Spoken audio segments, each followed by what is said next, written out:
नमस्कार दोस्तों, स्वागत है आपका SSC learning point by Singh sir. आज हम करेंगे 21 नवंबर की शिफ्ट 3 का पेपर। ठीक है, 18th नंबर का सेट है और इसकी सॉल्यूशन पीडीएफ आपको हमारे टेलीग्राम चैनल पर मिल जाएगी, जिसका लिंक नीचे डिस्क्रिप्शन में दिया गया है, तो वहां से ज्वाइन कर लो उसको जाके। ठीक है, चलो फिर स्टार्ट करते हैं बिना देरी किए हुए। पहला सवाल कह रहा है, यदि बृहद वृत्त का क्षेत्रफल इतना है तो अर्धगोले का आयतन बताइए। अब देखो, अर्धगोले में बृहद वृत्त होता कौन सा है? ये वाला वृत्त होता है। ठीक है, एक आलू ले लेंगे, 20 से पार्ट करेंगे तो ये वाला जो सर्किल निकल के आता है इसी को बोलते हैं। तो यहाँ पर अगर देखेंगे तो इसका क्षेत्रफल पाई आर स्क्वायर होता है। इसका मान दिया गया था 36 पाई, तो ये कैंसिल आउट, यानी कि आर बराबर कितना हो गया? 6 हो गया। अब कह रहा था अर्धगोले का आयतन, तो 2/3 पाई आर क्यूब हो गया। अब 2 गुणे में 216 इंटू में 3.14 और बटे में हो गया 3, तो यहाँ से 3 सत्ते 21, 3 दूनी 6 हो गया। देखो यूनिट डिजिट सभी में अलग अलग लिखा हुआ है, तो ज्यादा मेहनत नहीं करनी है। 2 दूनी 4 हो गया, 4 चौकू 16 हो गया, यूनिट डिजिट 6 मिल गया, आंसर। अगला सवाल। अब इसमें देखो पूरा पॉइंट का खेल है। देखो ये यहाँ से अगर हटाएंगे तो नीचे 0 आ गया, अगर हम इसको हटाएंगे तो 1 2 3 आ गया।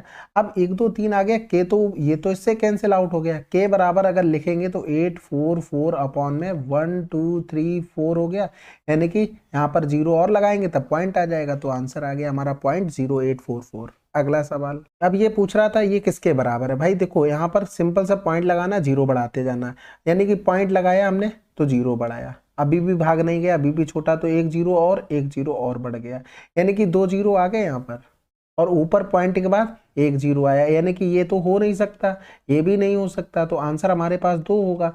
अब यहाँ पर 25 छक्का 150 कर सकते हो, 25 अट्ठे 200 नहीं कर सकते, ये हटा दो, आंसर लगा दो। तो ऑप्शन का सहारा लेते हुए हमें ये करना था। अगला सवाल। यदि हानि किसी वस्तु के विक्रय मूल्य की 1/6 है तो हानि प्रतिशत बताइए। देखो, विक्रय मूल्य की 1/6, यानी कि अगर सेलिंग प्राइस 6 है तो अगर हम देखेंगे तो लॉस हमारा कितना हो गया? 1 रुपए का हो गया, यानी कि अगर कॉस्ट प्राइस हम लिखेंगे तो क्या होगा? सेलिंग प्राइस प्लस का लॉस होगा, तभी तो आएगा, यानी कि 6 प्लस का 1 करेंगे तो ये क्या हो गया? कॉस्ट प्राइस हो गया। हानि प्रतिशत, 1 की हानि हुई किसमें? 7 में, क्योंकि 7 कॉस्ट प्राइस था, गुणे में 100 हो गया, यानी कि 14 7 98 और 2 100 हो गया। अगला सवाल। एक दुकानदार किसी वस्तु के अंकित मूल्य पर 15% छूट प्रदान करता है और फिर भी 20% का लाभ अर्जित करता है। इसका अंकित मूल्य इतना है तो वस्तु का क्रय मूल्य कितना होगा? देखो, 125 बराबर हमें दिया गया था 2100 और हमसे 85 बराबर पूछा था, तो यहाँ पर 5 दूनी 10 हो गया, 55 25 हो गया, इधर 5 चौको 20, 5 दूनी 10, 0 हो गया, फिर 55 25 हो गया, इधर 17 हो जाएगा, इधर करेंगे तो 5 अट्ठे 40, 5 चौको 20, 17 चौको 68 हो गया, 17 अट्ठे 136 और 6 जोड़ देंगे तो 142, आंसर हो गया। यहाँ पर होता क्या है कि छूट हमेशा मार्क प्राइस पर, प्रॉफिट हमेशा कॉस्ट प्राइस पर। प्रॉफिट इसमें अगर हम जोड़ देंगे तो ये क्या बन गया? Selling price. मार्क प्राइस पर अगर हम छूट दे देंगे तो ये बचेगा बचेगा सेलिंग प्राइस, ये दोनों बराबर हो जाते हैं, तो मार्क प्राइस अपॉन में कॉस्ट प्राइस क्या बन जाता है? 125 बटे में 85 हो गया। तो हमेशा ध्यान रखो, मार्क प्राइस कॉस्ट प्राइस को भी प्रॉफिट की चीज बोले तुरंत मार्क प्राइस, छूट की चीज बोले तुरंत कॉस्ट प्राइस के नीचे लिख दो। ये रेशियो आपको डायरेक्ट लिखना आना चाहिए। जब ये लिखने लगो तो इस तरीके से क्वेश्चन भी डायरेक्ट करने लगो। ठीक है, अगला सवाल। 2400 की धनराशि पर 2 वर्ष और 4 माह में 460 का साधारण ब्याज प्राप्त होता है, वार्षिक ब्याज दर बतानी है। अब देखो, 4 माह है, माह को अगर हम वर्ष में बना लेंगे तो 12 का भाग, यानी कि 2 वर्ष प्लस में 1/3 हो गया, यानी कि 3 दूनी 6 और 1 7/3, ये टाइम हो गया। अब 2400 रुपये हमारा क्या था? प्रिंसिपल था, पीआरटी अपॉन में 100, टी हो गया, आर हमें निकालना था, बटे में हो गया 100, बराबर में क्या हो गया? 460 हो गया। तो यहाँ पर ये जो 0 चले गए, 3 अट्ठे 24 हो गया, और आर बराबर में 460 बटे में 8 गुणे में 7 हो गया। तो यहाँ पर 4 दूनी 8, 4 एकम 4 हो गया, 4 एकम 4, 4 पंजे 20 हो गया, तो 115 बटे में 7 दूनी 14 हो गया, तो 14 अट्ठे 112 हो गया, 3 बचा, बटे में 14, इतना परसेंट आंसर। आसान सवाल है। अगला सवाल करते हैं। अंजलि और मंजू मिलकर एक कार्य को 5 दिन में पूरा कर सकते हैं। यदि अंजलि किसी दिए गए समय में मंजू से दोगुना कार्य करती है तो अंजलि को अकेले कार्य को पूरा करने में कितना समय लगेगा। तो यहाँ पर अंजलि और मंजू दोगुना कार्य करती है अंजलि, यानी कि ये किसका हो गया, ये इफिशियंसी का रेशियो। टोटल अगर वर्क लिखेंगे तो हो जाएगा 5 गुणे में इफिशियंसी दोनों की 3, यानी कि टोटल हो गया। अब अंजलि अकेले करेगी तो का भाग करना पड़ेगा, यानी कि आंसर आ गया कितना, 7.5 दिन में अंजलि इसको कंप्लीट कर देगी। अगला सवाल, राम और श्याम के वेतन का अनुपात इतना है। यदि राम और श्याम के वेतन में 2600 रुपए की वृद्धि की जाती है तो उनका अनुपात इतना हो जाता है। अब देखो 8 और 5 अनुपात था, यहाँ पर 15 और 11 अनुपात हो गया। तो यहाँ से देखेंगे तो ये 7 बढ़ गया, यहाँ से देखेंगे तो ये 6 बढ़ गया, लेकिन वृद्धि तो सब में समान हुई ना, तो इनका रेशियो हमें बराबर करना पड़ेगा। यानी कि अगर हम देखेंगे तो यहाँ पर 8 और 5 का डिफरेंस कितना है, 3 है, और 11 और 15 का डिफरेंस कितना है, 4 है। इनको बराबर करने के लिए इसमें 4 का गुणा, इसमें 3 का गुणा, तो नया रेशियो जो बन के आएगा यहाँ से 8 चौक 32 हो गया, 5 चौको 20, इधर 3 का गुणा कर देंगे तो 15 तियां 45, 11 तियां 33 हो गया। तो इनमें डिफरेंस करेंगे 3 3 हो गया, और 3 से 2 गया 1, और इनमें डिफरेंस करेंगे इनमें भी 13 का, तो यही 13 बराबर हमको 2600 दिया गया था। श्याम का वेतन निकालना था, यानी कि सेकंड नंबर वाला, यानी कि 20 का मान निकालना था। यहाँ पर ये 200 गुना हो रहा था, इसका भी 200 गुना कर देंगे, यानी कि आंसर आ जाएगा हमारा 4000। अगला सवाल, समबाहु त्रिभुज का क्षेत्रफल क्या है जिसकी भुजा इतनी है। अब यहाँ पर 2 चौकों में 8 हो गया, 4 चौकों 16 तिया 48। आंसर देखो, होता क्या है, जब भी भुजा 2 बोले तो एरिया होता है √3। अगर उसने 6 बोल दिया तो कै गुना हो रहा था, 3 गुना। इसी का स्क्वायर यहाँ पर चिपका दो, यानी कि 3 का स्क्वायर इंटू में √3। अब यहाँ पर बोलता 9, यहाँ पर 9 नहीं, 9 तो मल्टीपल नहीं है, लेकिन हो सकता है, कोई बात नहीं, 10 लिख लो, समझाने के लिए आसान संख्या लेते हैं। यहाँ पर कै गुना हो रहा था, 5, तो इसी 5 का स्क्वायर लिखेंगे, इंटू में √3 चिपका देंगे, आंसर आ गया एरिया। ठीक है, अब यहाँ पर 2 भुजा थी तो √3 हो गया, यहाँ पर 8 रूट में 3 हो गया, तो कै गुना हो गया, यहाँ पर 4 रूट में 3 हो गया। इसका स्क्वायर लिखेंगे तो 4√3 का होल स्क्वायर, और इंटू में हो गया √3, तो 4 चौको 16 तिया 48 √3, ये आंसर आ गया। बाकी तो एक फार्मूला होता है √3/4a², एरिया का यहाँ से भी निकाल सकते हो, बनाया यहीं से गया, लेकिन उससे करते हैं ना जैसे 2 मान के √3, तो उससे आसानी से हो जाता है। अगला सवाल, एक कार की कीमत में 25% की वृद्धि हुई, इसे वास्तविक मूल्य पर लाने के लिए अब मूल्य को कितने परसेंट कम करना चाहिए। 20%। देखो ये चीजें होती है, ये याद कर लो, जैसे 25%, यहाँ पर 20%, इधर लिख लो 16 से ही 2/3%। कभी भी बोले कि 25 की वृद्धि कितना कम करें सेम के लिए, तो 20 आंसर। 20 की वृद्धि कितना कम करें सेम के लिए, ये आंसर हो गया। ठीक है, अगर वो बोल दे 20 की कमी सेम करने के लिए कितना आंसर, इतना बढ़ाना पड़ेगा। अगर वो ये बोल दे कि 16 से 2/3% की कमी, तो सेम करने के लिए कितने की वृद्धि, 20 का। तो ये आपको याद होना चाहिए, नहीं याद है फिर भी आंसर आएगा। भाई 100 से 125 हो गया, अब वो सेम करना चाहता है, यानी कि इससे इस पर पहुंचने के लिए हमें 25 की कमी करनी पड़ेगी, किससे, 125 से, गुणे में 100 कर देंगे, तो आंसर क्या आ जाएगा, 20%। लेकिन याद होगा तो टाइम भी तो बच जाएगा, नहीं याद है तो कोई टेंशन नहीं लेनी, आपको इसी तरीके से करना है। अगला सवाल, जय ने एक बैंक से 6% वार्षिक दर से कुछ राशि उधार ली, जबकि ब्याज वार्षिक रूप से चक्रवृद्धि किया जाता है। यदि वह 5 वर्ष के अंत में 20,000 का भुगतान करके अपना ऋण समाप्त कर देता है तो उसके द्वारा लिए गए ऋण की राशि कितनी है। अब यहाँ पर देखो, प्रिंसिपल अगर 100 मान लेते हैं और टाइम हमें 5 वर्ष दिया गया था, रेट हमको दे दी थी 6%। अब चक्रवृद्धि ब्याज निकालना, यानी कि अगर फार्मूला भी लगाते हो, 1 प्लस का 6/100 की पावर में 5 बराबर में हो जाएगा 20,000, हमें ये चाहिए था। अब देखो इतना लेंदी तो हो गया ये, अब इसमें क्या है, या तो आप स्किप कर देते, या तो इसको सबसे बाद में जब भी टाइम मिलता है पेपर पूरा करने के बाद तब करना था, क्योंकि ये बहुत लेंदी है। अब देखो यहाँ पर 6%, 6%, 6%, 6% और 6%। जब प्रिंसिपल 100 हो, 2 साल की इफेक्टिव रेट निकालनी हो, तो A+B 100 करते हैं।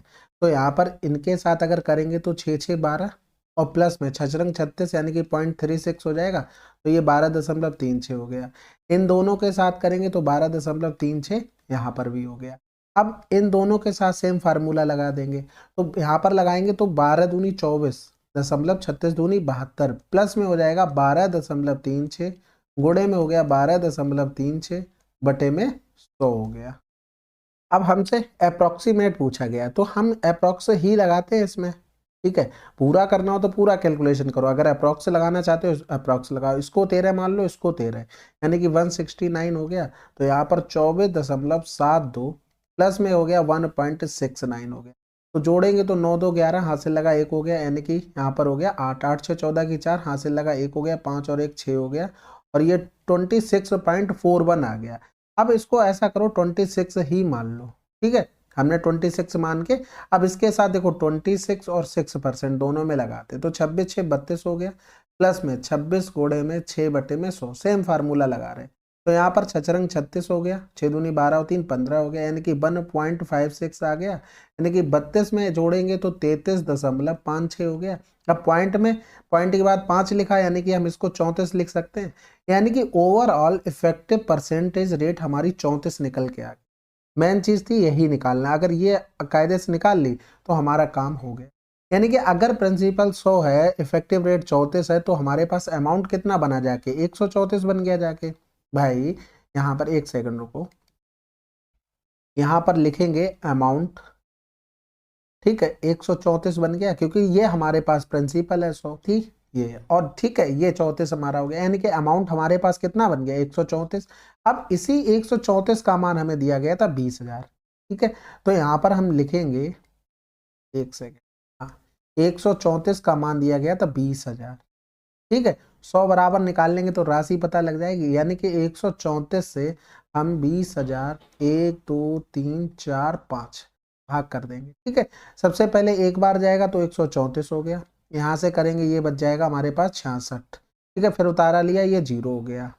अब 13 चौकू 52, 13 पंजे 65 करोगे तो बड़ा हो जाएगा, यानी कि 4 बार करते हैं तो 4 चौकू 16 हो गया, और 13 चौकू 52 और 1 53 हो गया। 10 से 6 गया तो 4 हो गया, 5 से 3 गया 2 गया, 6 से 5 गया 1 हो गया। फिर उतारा लिया हमने 0 का ले लिया, ठीक है। अब यहाँ पर करेंगे 13 8 104, 13 नहीं में 117 हो गया, यानी कि 9 बार चला जाएगा। तो 13 9 चौक 36 हासिल लगा 3 हो गया, 13 नहीं में 117 3 120 हो गया।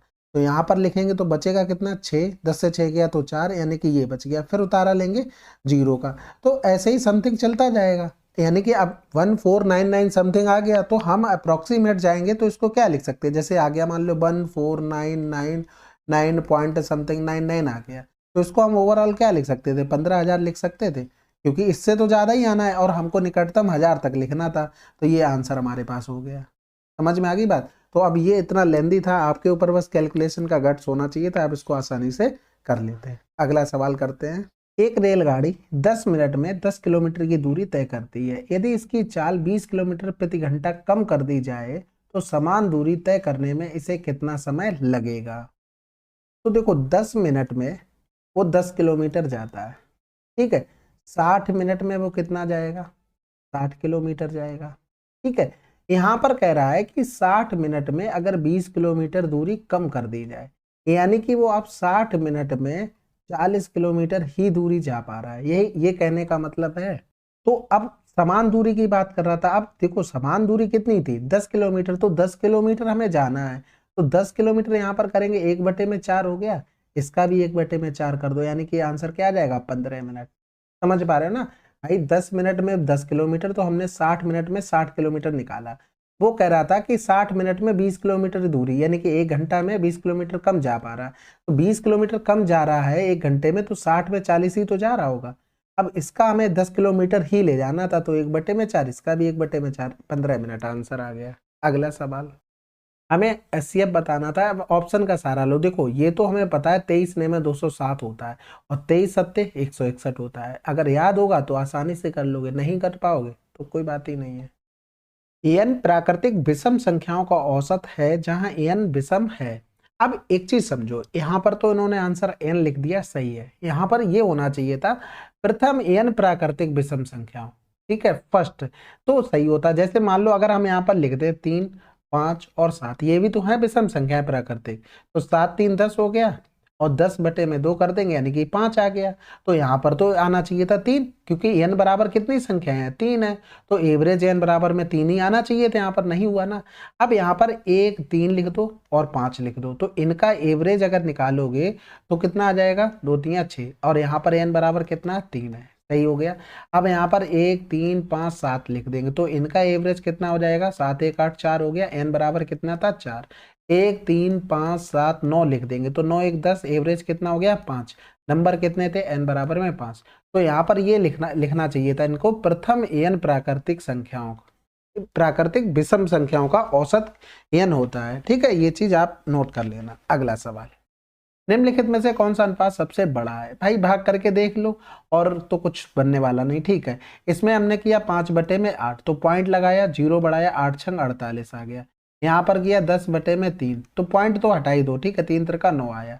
40/7 कर दिया तो 7 7 49, 7 छक्का 42, कहाँ पहुंच गया मैं, 5 आया। इधर किया 3/5, 0 5 छक्का 30 आ गया। अब ये दोनों देखो सेम आ गए। ठीक है, लेकिन यहाँ पर 8 छंग के 48 किया, लेकिन अभी तो कुछ बचा था ना, यानी कि आगे और कुछ आता है। ये तो पूरा पूरा डिवाइड हो गया, तो इसका मतलब ये सबसे बड़ा हुआ। ठीक है, पॉइंट लगा लो तब भी ठीक है, हमने सभी से हटा दिया तो उससे कोई मतलब नहीं बनता है। ठीक है, चलो फिर ये 21 की शिफ्ट थ्री आपकी कंप्लीट हो गई है। आपका एक क्वेश्चन है जो आपका सियाही का पूछा गया था, वो तो भैया पता नहीं कौन सी धुन में पूछा गया, तो आप समझ सकते हैं बहुत कैलकुलेटिव था।